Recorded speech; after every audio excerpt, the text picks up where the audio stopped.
You're listening to Sox in the Basement, a production of the Broadcast Basement Limited, where every show is 30 minutes of good and comes from a basement bar on the south side of Chicago.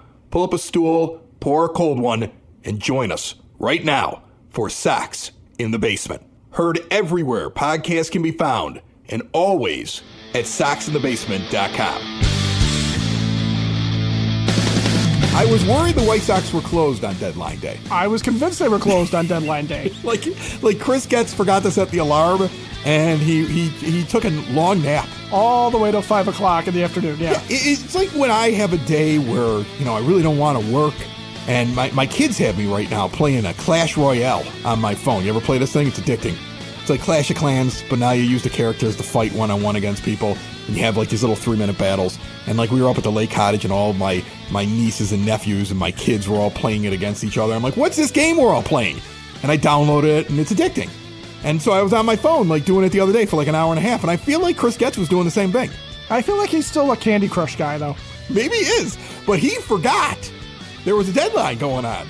That's what it felt like. And then all of a sudden, he moves Adrian Houser. Now, I find it interesting. The only guys they really move Austin Slater the day before the deadline, and they get themselves a pitching prospect they picked up? A guy named Gage Seal. The rap on him is he's a starter with excellent control, decent enough fastball, but hasn't put it all together. I'm fine with that. It is funny. Austin Slater was their number one target in the offseason. And in the end, he doesn't play as an everyday player and is dealt at the deadline for a prospect arm. I'm fine with it. Move on. It's shocking he's the only outfielder that moves. And then you have Adrian Houser moved, and you get back, in my mind, an excellent return for him. Oh my gosh, yes. I mean, we're going to talk about this and Luis Robert Jr. now moving and much more on this show today, all brought to you by Cork and Carry at the Park at the corner of 33rd and Princeton. An amazing array of ballpark favorites, award-winning burgers, rotating craft beer taps, spirits, wines, indoor-outdoor seating, an incredible staff, and it's really a tradition outside of the ballpark. It's your place for in-game watching, pre-game, post-game, just going on the weekends. If they're on the road, hang at the Cork. Don't forget about their other location, the original one out in Beverly on Western Avenue. Still time to see some White Sox baseball and enjoy some time at Cork and Carry at the Park. See more at corkandcarry.com. But Adrian Houser, he did have a team. He was with the Rangers. They didn't elevate him in time, and he got the option to opt out.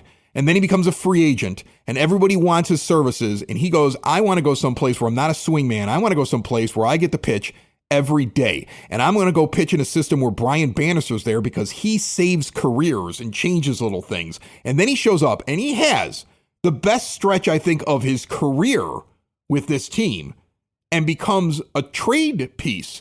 And then what the White Sox pick up is they pick up 3 AAA players, essentially. The thing on the 2 pitchers is they're pitchers. They're relief pitchers that may end up being something that you use. I don't care. The Mead pickup is exactly what we talked about, back in May. Remember the terrible show where I tried to call in? The terrible show where I tried to call in on my phone from Minnesota during that funeral? And if you somehow forced your way through that episode, I kept saying, this is what they're going to do. They're looking for the Miguel Vargases of the world. The guys that have all the talent, the pedigree, haven't gotten a fair shake yet in the majors, that they think they can adjust his hands or change something and turn him into something else, because it's very hard to get teams to give up high-level hitting prospects. Like the Orioles hoard them to the point where the Baltimore Orioles have hoarded prospects they could have moved for much bigger things. And then when those guys got to the majors and sucked, now they're losing value. They have some of those hitters we wanted a year or two ago have gotten to the majors and are losing value by the way that they're performing. And what the Sox go and do is they do a very dangerous thing. They deal with the Tampa Bay Rays. I think that scares me. There's such good talent evaluators that scares me. But I thought with the Dodgers, it was scary. Now, again, the book is out of Miguel Vargas. 1 good month this year. But if you look in 2022, at the top 100 MLB pipeline prospect rankings, Vargas is 5 and Curtis Mead is 7. If you look at 2023, Mead is the 3rd highest prospect in baseball and Vargas is 5. If you look at Mead's stats so far, he's had a taste of the majors each of the last 3 years. he hasn't gotten to 400 at bats yet. So he has not even gotten over those 3 years, a year's worth of at bats, and it's been sporadic use. And if you look at the way that scouts looked at him, there's power, he's got a good hit tool, he just did not get as much of a chance. They're looking for that guy who needs a chance, that guy who they think they can adjust a little bit, and then guess who's standing at third base because Miguel Vargas becomes a first baseman? It's Curtis Mead. And you're getting that, giving up a pitcher that wasn't on your team to start the year and went on a run that was improbable if you look at the last many years that he's been in the major leagues. That's a win. This is beyond a win for the White Sox because, like you said, there was no investment in Adrian Houser whatsoever. He was picked up off the scrap heap in part because Chris Getz, and this is the reason why they traded for Aaron Savali, who they couldn't move, but he wanted a veteran pitcher whose arm he didn't care about for the future to try and eat up some innings so that they're not relying on their bullpen too much. So you're not trying to turn Grant Taylor into a multi-inning guy when he gets brought up. So they're not trying to, stretch, if they need to, stretch the Sean Burks and Jonathan Cannons of the world and get some stability in there so they can win a few ball games if there's a guy out there that's at least giving them a puncher's chance of winning. Now, Houser goes above and beyond, right? Like you said, best stretch of his career by a mile. Whatever he figured out on the south side of Chicago, hopefully he takes it with him to Tampa Bay and gets himself a nice contract. I'd like that for him. It's a nice little story. But more importantly, Chris Getz did exactly what like you said, you and I had talked about, which is if you cannot get a high-end prospect, then find one of these guys that the team has sort of sat there and said, we don't really know what to do with you anymore. And with the Rays, Junior Caminero took their third base spot. He beat out Curtis Mead in the battle of the prospects. And Mead is not that great of a glove all around. I mean, he's not terrible, but he's not great. That's sort of the knock on him. He's a little on the average side. He's played second, played third, played first for them. But they've got other guys that they wanted. Jonathan Aranda kind of beat out Curtis Mead, all right, for the first base. And there's a little bit of platooning maybe going on there. There's plenty of things that you can look at this situation and go, Curtis Mead just didn't get a fair shake. He's used sporadically. He's used as a part-timer. And he hasn't really had the opportunity to come up and play every day the way he has in AAA, where his AAA numbers are really good, really very solid. He's a 290 hitter with an 866 OPS in 190 games at the AAA level. That's good. That's a good ball player. In his short time in the majors, he's got a 307 on base percentage in spite of the fact that he hasn't hit really well. 307 is respectable for a guy who's only hitting 238 and getting sporadic opportunities. That's something that the White Sox like. And more importantly, for a guy who in the minors, all right, showed a great ability to make contact with the ball. He's only at about a 16, 17% strikeout rate. In the majors, it's sort of translated. He's still just around 24%, which is acceptable and something that you figure, given everyday chances, given a chance to get used to the major league pitching, getting a chance to, like we saw with Miguel Vargas in his one good month, getting a chance to really make an adjustment and figure this out. Or as we're seeing with Colson Montgomery or Chase Mydroth or Kyle Teel or Edgar Caro, Curtis Mead becomes one of those guys. You sit there and go, let's see what you can do, kid. And you got to figure the hit tool translates for him. The question, I think, is just going to be, is Miguel Vargas your first baseman? Is Curtis Mead your first baseman? Which one of them plays first? Which one of them plays third? Because neither of them are truly locked in. Neither of them are Gold Glover at either position. So first off, the return along with Mead for Houser, one is a relief pitcher. That's Ben Peoples. He's got a 3-pitch mix. And Duncan Davitt is a starting pitcher who's been between AA and AAA and is probably going to get a shot in the big leagues, you would think, at some point. They're all reporting to AAA, including Mead, because they want to work on him just a little bit, and there's no reason to rush him up to the majors, because I think if you're the White Sox, you want to get a look at him, you want to fix anything you want to fix, you want him to feel comfortable, and then when you bring him up, you want to play him consistently. And that's the difference between Mead and Vargas, because I know somebody listening to the show is saying, Chris, when the White Sox picked up Miguel Vargas, though, you didn't like the deal.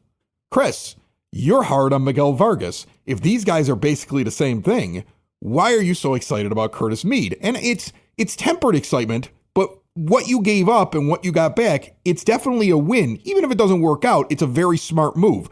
But here's the difference between Curtis Mead and Miguel Vargas. I'm going to head off all the comments on the YouTube page and the things that are sent through Sox in the Base. I'm going to head them off all right now and tell you the difference.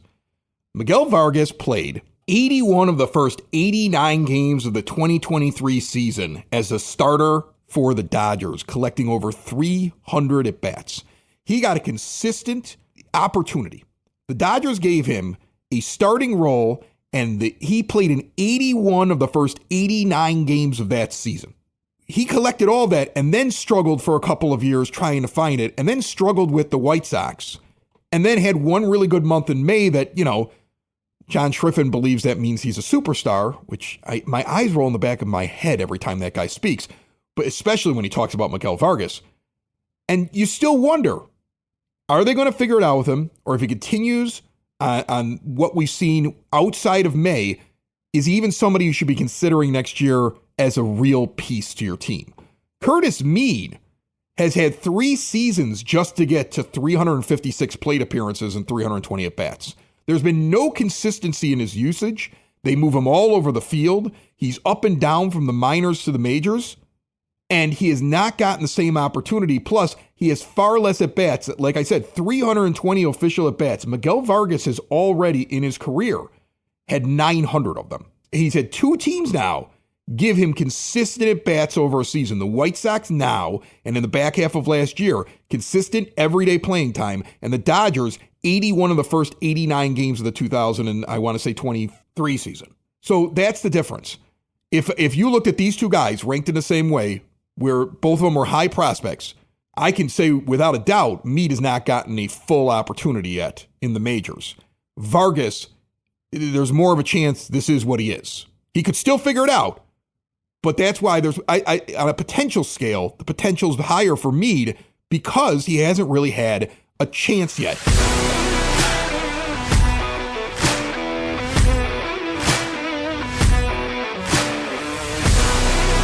If you are switching to a new age of life, look no further than Hyatt Home Medical Equipment, where bathroom safety matters. Preventing falls matters, and you can do that with modifications in the bathroom. More than 80% of home falls occur in the bathroom. Slippery bathtubs, awkward transfers, lack of proper support.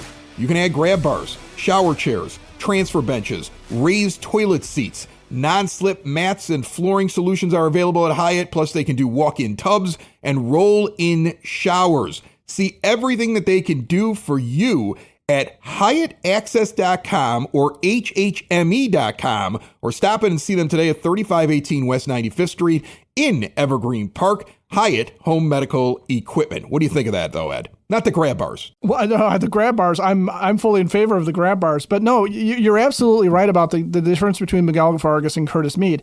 And it goes more than that. Miguel Vargas, like you said, the starting, 81 of the first 89 games. That's a full regular workload. He is a member of that Dodgers lineup for, as part of their default lineup. I mean, that is regular at-bats. That is a chance to get into a groove. That is a chance to make adjustments. That is a chance to see pitchers. That is a chance to get a feel for how this works. Curtis Mead, like a lot of Tampa Bay Rays players, gets shuffled in and out of the lineup. But the Rays are great talent evaluators, but they take forever to commit to a guy, and then when they do, they don't ever let him go. I mean, they screwed up with Aranda as a fantasy baseball person, who plays it. I used to hold on to him. I used to watch him as a prospect. They would give him like a couple of weeks, and then they would just send him down. They wanted instant results or they were done. They do not give their guys a chance at the major league level. They are very quick to pull them back. And that's what they did with Mead too, especially because he's not, again, from a defensive standpoint, doesn't really have the natural position that they want. And again, they also have guys that are in the way there, because if he's going to be a second baseman, well, they've had Brandon Lau. And if he's going to be a third baseman, he had to beat out Junior Caminero, who's really, really good and probably better than Curtis Mead, if we're being honest. He is. And that's okay. But what the White Sox got, though, is they got a guy with a good hit tool and a guy that can play different positions. How well he can play them, I think we'll have to wait and see as fans. But the fact is that they got somebody who's got talent, who's got pedigree, who hasn't been given an opportunity. And when he has been given an opportunity, you can sit there and say, well, he's had 3 seasons to figure it out. But you can't do that when you're sitting on the bench really all that easily. And you can't do that when you spend a couple days up in the lineup and then you're shuffled back down to Durham while, because you were just there as an injury replacement. Okay. And you're right. With Jonathan Aranda, it's the same kind of thing. And he's having an all-star level year where, and frankly, with Caminero, they did the same thing. They don't commit. And they didn't commit to Curtis Mead at any point, and it shows. Or they were platooning him and doing things like that, which again, if you're a right-handed hitter and you're getting platooned, how many lefties do you face, really honestly? And some of those at-bats are probably coming against a lefty out of the bullpen, so you're coming in and pinch hitting. For a rookie, that's exceptionally hard to do. I mean, there are guys that can't do it after they've been in the majors for 10 years. They can't come off the bench and pinch hit that easily. So I'm not being a Curtis Mead apologist, but there's a world of difference between what Mead has been given an opportunity to do and then what Vargas has been given an opportunity to do. And the other thing is that from a return standpoint, Adrian Houser alone got you Curtis Mead and two viable arms that we're going to see if they turn into anything, but could be members of your bullpen. It's a great deal. Eric Fetty, Tommy Pham, and Michael Kopech got you Miguel Vargas and a couple of guys that we haven't really heard from. You had to give up a lot. You had to give up a lot for Vargas and not that much for me. This is a much better deal by Chris Getz. It's a much better deal. Way better deal. Way better deal. And one more thing on Mead, and then I want to get into the Luis Robert Jr. thing because I have a terrible theory about why it went down the way it went down. But when he's 20 years old in 2021, across single A and triple A, because they skipped double A, that's how good he was doing. He hit 321 with a 911 OPS. When he's 21 years old, they send him to double A for a little bit of time, and they go, he really should be up in triple A. He hits 298 between both of those stops with a 922 OPS. When he's 22 years old, Curtis Mead basically spends all his time in triple A hitting 294 with a 900 OPS. And when he's 23 years old, and he's getting a taste of the majors then that year, but he only gets 24 games and 92 at-bats. He hits 253 when he's up here, but he does not get consistent at-bats and does not get a good shot at it. At 23 years old in the 2024 season, tears it up again, 288 he hits. He's got an 839 OPS. He comes up, they give him 38 games in the majors, and he's unable to do anything with it. They send him back down to Durham, and this is the first time that his average was in the 260s after all those stops in Durham. He's only 24. And he hasn't gotten a consistent opportunity. I mean, I'm not saying he's going to be a superstar, but this is what the White Sox have to do if they're going to build a low-budget team with a cheap owner. And you have to go out and find hitters, and teams aren't going to give up their hitting prospects. They'd rather give up their pitching prospects. It's very hard to find guys with a bat that you can add into your system. You have some guys in the lower minors. You're making draft choices, but it's going to take time for them to get there. This is the kind of player we talked about with Elijah Evans and James Fox to fill that gap, because you don't have a lot of things in the AA, AAA scene right now, mainly AAA, guys close to get to the majors. And this is one of those pieces, and so are those two pitchers as well. All right, Luis Robert Jr. doesn't get moved. No, in fact, that's the one bit of news that you saw. If you're following the trade deadline, you saw hours before the actual deadline that Mark Feinsand says the White Sox aren't moving Luis Robert Jr. They're going to hold on to him. Here's the thing, folks. I think we warned about this. He's going to get really good for a couple of weeks, and you're going to be like, should we move him? And you're going to forget the calendar year where he was like a 150 hitter because he didn't have his head in the game, and that he's injury prone, and that you got to give him $20 million next year. And I don't think that's exactly why Chris Getz held on to him. I think it's even worse. I think that Chris Getz, general manager of the White Sox, and I've said this before, knows his owner is cheap. Knows his owner is not going to invest money in the team. Like, my dad was all excited. He was like, oh, they kept Robert Jr. That means they're going to invest money in the team. It's going to be like what you and Fox were talking about on your podcast. Remember when James Fox came out and said they should add some power and some hitters because they're going to have this young pitching and they could be competitive and they're going to have this low payroll and they're going to go out and spend money. I don't think keeping Luis Robert Jr. is the decision you make if you're actually going that route because he's inconsistent and unreliable. No. I think Chris Getz, knowing he can't get Jerry Reinsdorf to go get him a $20 million player or a $15 million a year player, is going to hold on to Robert Jr. because Reinsdorf also isn't going to make him get rid of somebody who's already on the team. And so he's going to hold on to Robert Jr. in the hopes that he has a good second half and trade him in the offseason because he would get more value for him because he hadn't played well the first half of the season, or hold on to him until next trade deadline. I think it's not his $20 million. And he can't get the old man to give him a fresh $20 million, but he can walk in and tell the old man, well, yeah, we got to pick up his option because we can at least get something for him. And I think Getz is playing with the old man's money, picking up the option so that he can get other pieces when he can get better value for Robert Jr. That's what I think happened yesterday or the other day. Well, and I think that's a good theory, a depressing theory to a certain degree. Oh, of course it's depressing. Theory. Of course it's depressing. This is what it is to be a White Sox fan. I'm the old depressed White Sox fan. You know, the young guys and all the other podcasts, they're all like, rah, rah, everything's great. No, I've been through the wars, Ed. You've been through the wars. I'm beaten. I got green in my beard. We are as green as any piece of jade could possibly be. Exactly. We are so jaded. Oh, you get that kid, Elijah Evans, come out. He's very knowledgeable about prospects and stuff like that. He's all upbeat. He hasn't been beaten down enough. He hasn't. No. He hasn't been beaten down enough. I've been beaten down enough. I know exactly what this miser's doing. And I know that I'm telling you, all of Getz's moves are essentially made as though he at least understands who his owner is. That was my biggest complaint about Rick Hahn. My biggest complaint about Rick Hahn was he didn't understand who his owner was, okay? Kenny Williams not only believed he could look at a player and tell that he was going to be an all-star, which is strange because you would have thought he would have won more if he was able to do that. If he had that ability, if he had that superpower. Also, you would have thought he would have been an all-star. Oh, yeah. I mean, like, he says these things and they make no sense. And Kenny Williams didn't understand his owner, and Rick Hahn didn't understand his owner. Chris Getz understands his owner. He knows exactly who he is. If you're paying attention to some of the comments he makes, he knows exactly who he is. And so that's why he's out there making moves to get Curtis Mead. That's why he went out and he filled his front office with guys that are good at developing talent, because we don't develop talent and this guy's never going to pay for it. That's why the model seems to be grab as many arms as we can so Bannister can find me a rotation, because this miser is never buying a pitcher.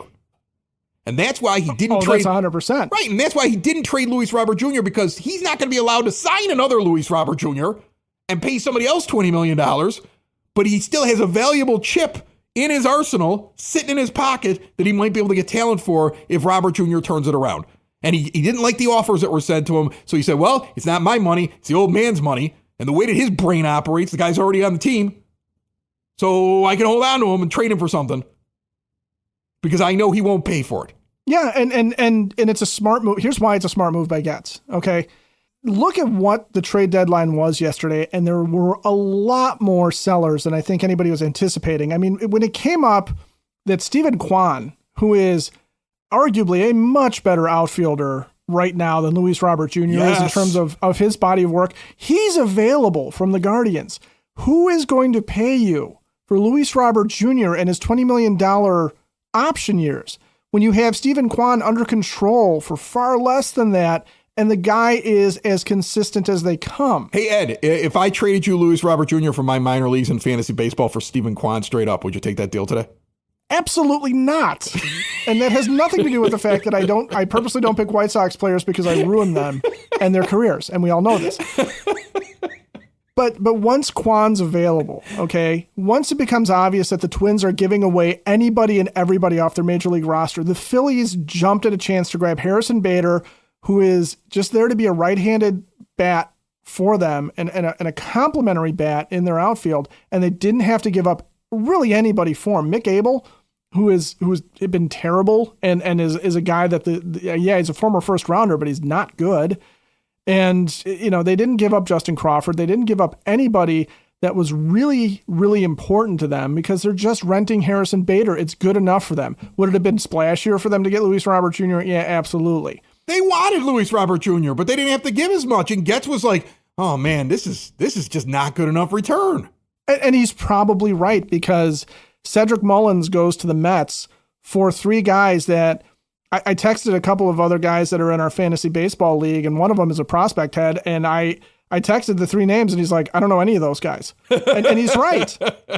And he's right. I don't know who the Orioles grabbed, but Ced Mullins, way cheaper than Luis Robert Jr., very similar profile, former All-Star, former toolsy guy who has had the fade, happen to him.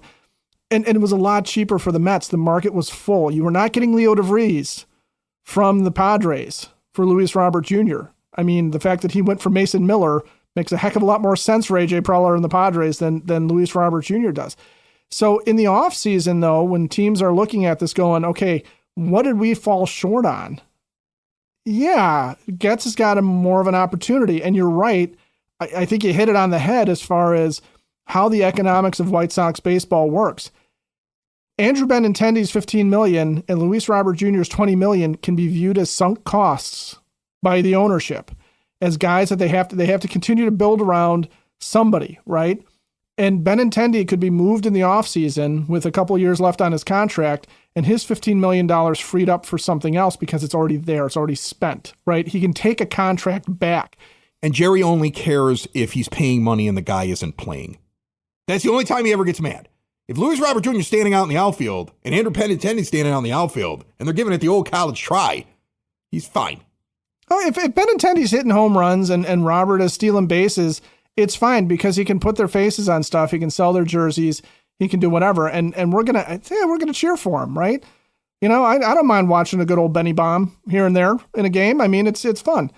But the idea that you could sit there and pick up Robert's option and then have somebody come back to you and say, okay, here's what we'll do. We'll take on Robert's $20 million and we'll send you back this guy who's already making $10 million. Okay. It's a win in Chris Getz's book. I'm not saying that's how it's going to go down if he gets traded, but there's a lot more flexibility. You're not doing that at the trade deadline. At the trade deadline, it's what are we not going to use this year to get into the playoffs to get this guy?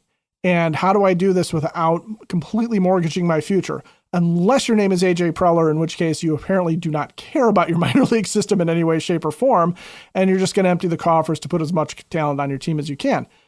But the Twins really undercut Chris Getz to a certain degree. They made 9 trades. I mean, that and they got back, you know, I don't know what they got back. They got back Taj Bradley off of the Rays, which if he had come back to Chicago for Adrian Houser, I would have been mad because Taj Bradley's not very good. No, he's not that good. Look, I think that Chris Getz looks at his team right now and here's what he wants. This is what he hopes for. Luis Robert Jr. has a really good second half and he can move him in the offseason and get something really good. Okay. And then he can look at the owner and be like, look at me save you $20 million. I want to go buy this bat and this bat for the outfield that hit home runs at a $10 million or $12 million price range. And I want to add some more power in my corner outfield position. I'm going to put Brooks Baldwin in center field because I got this kid that just moved to Double-A that's going to get here in a year or so. Right? Like he's got Montgomery down there now, just came up, who's a center fielder. That's the future. And Baldwin's going to stand in center, and he's going to try to make that move with the old man who doesn't spend money. And he's going to say, look, we're only spending like $20-some million after Robert's gone. We need some money here to be able to do these things. And he's hoping Miguel Vargas works out, but if he doesn't, he knows he needs to go out and buy somebody for that position as well at first base. And he's hoping he can fix Mead and put him over at third. These are the things he's trying to do. He's working within poor ownership that won't spend like a major market team, even though it sits in a major market. And we're all sitting around waiting for that guy to die and for the other guy to take over. And he at least knows who his owner is. Meanwhile, the Sox nerd knows a lot about the White Sox and some trivia tidbits. Let's finish up with him.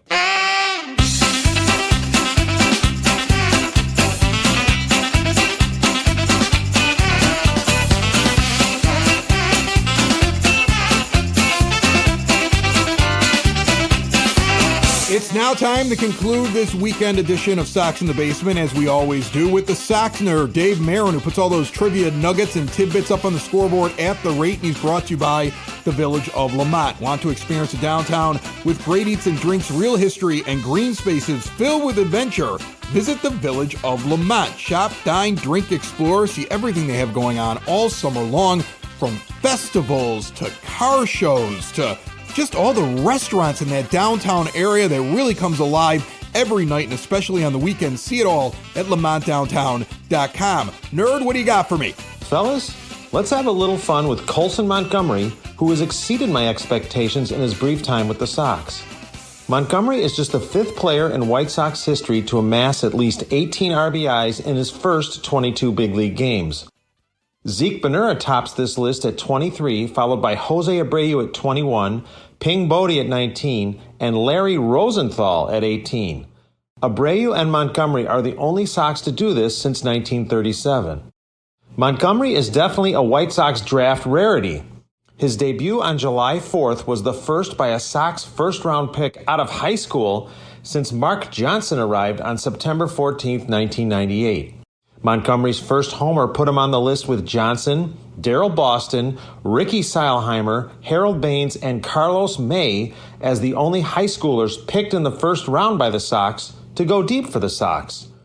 By the way, Montgomery was the Sox first high school draft pick selected in any round to homer for the team since the final blast of Trace Thompson's career on August 23, 2023. Thompson was the Sox second-round pick in 2009 out of Santa Margarita Catholic in California. Montgomery's first dinger set off a binge where he homered in 3 consecutive games, making him the first Sox rookie to do that since Daniel Palka in 2018. Ron Kittle homered in a Sox record of 5 straight games in September of 1983. Maybe the most impressive moment of Montgomery's burgeoning career occurred on Monday when he became the first lefty in 91 at-bats this season to homer off Phillies lefty Christopher Sanchez. It was just the 4th gopher ball Sanchez had surrendered to a lefty in his career, a span of 92 games covering 459 innings. Monty hits the ball hard. Heading into the weekend, he already had 14 batted balls exceeding a 100-mile-an-hour exit velocity. His 113-mile-an-hour line out to right in the second inning on Wednesday is the Sox' second hardest hit ball this season, behind Luis Robert Jr.'s 160-mile-an-hour double on April 22nd. One more. On Christmas and July night at the Rate Monday, it gave me tidings of comfort and joy to post on the scoreboard that Montgomery hails from Holland, Indiana, which is just 14.6 miles from Santa Claus, Indiana. A few nuggets on Cubs icon Ryne Sandberg, who passed away on Monday. The Hall of Famer made his only career appearance as a designated hitter in the Sox' current home. On June 18, 1997, D.H. Sandberg was 1 for 3 with a strikeout in the White Sox 3-0 win over the Cubs in then-named Comiskey Park. That was the final game of the first interleague series between Chicago's teams, in which the Sox took 2 of 3 and Sandberg was 5 for 12 with a double. In the in-season Crosstown Classic Exhibition Series, Rhino was 3 for 16, including an 0 for 6 showing in the original Comiskey Park. Before I get to my zinger, I remind you that gems like these and long-form pieces are available on my blog, which you can link to at soxinthebasement.com. My zinger? In honor of the 20th anniversary of the World Champions, I'm going to zing frequently about that team, throwing out some gems you may not know about the 2005 Sox. The only 2 rookies to homer for the 05 champs were Tadahito Iguchi and Brian Anderson. Anderson, by the way, hit the only 2 homers of that season in the same game on August 28th at Seattle. That's it, guys. Probably more than you wanted to know about Larry Rosenthal, rookie RBIs, and the popular but meaningless Crosstown Exhibition Classic. Sox in the basement. Sox in the basement. Sox in the basement. Sox in the Basement. Heard everywhere podcasts can be found, and always on soxinthebasement.com.